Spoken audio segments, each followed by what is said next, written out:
శ్రీహరి ఇలా యమమార్గం అంతా గడిచాక యమపురంలో ప్రవేశించిన జీవులు ఎలాంటి బాధలు అనుభవిస్తారు అని గరుడు అడగ్గా, శ్రీహరి నరక బాధలు వింటే నువ్వు భయపడతావు, అయినా అడిగావు గనక చెబుతున్నా విను. బహుభీతిపురానికి 44 ఆమడల దూరంలో యమధర్మరాజు పట్టణం ఉంది. అక్కడ నరక బాధలు అనుభవించే పాపుల ఆహాకారాలు వింటూనే ప్రేత ఏడుస్తాడు.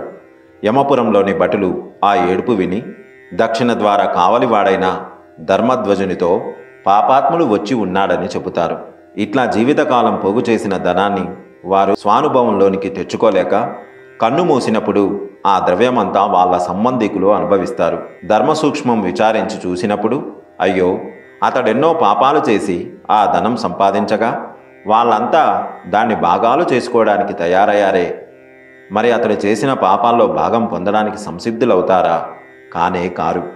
అందులో వీసమెత్తు పాపమైన వారిని అంటదు. పాపం చేసినవాడు శిక్ష అనుభవించక తప్పదు. యమపురంలో ద్వారపాలకుడు ధర్మధ్వజుని ద్వారా చిత్రగుప్తునకు పాపి వచ్చాడన్న సమాచారం చేరగానే అతడు ఆ విషయాన్ని యమధర్మరాజుతో చెప్తాడు.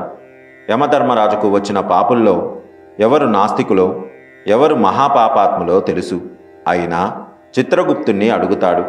చిత్రగుప్తుడు సర్వజ్ఞుడే అయినా అతడు శ్రవణులను అడుగుతాడు. అసలు ఎవరీ శ్రవణులు? ఈ శ్రవణులు అనేవారు బ్రహ్మపుత్రులు. వీరు స్వర్గలోక, మనుష్యలోక, పాతాళ లోకాల్లో ఎక్కడైనా ఏ ఆటంకం లేకుండా సంచరించేవారు.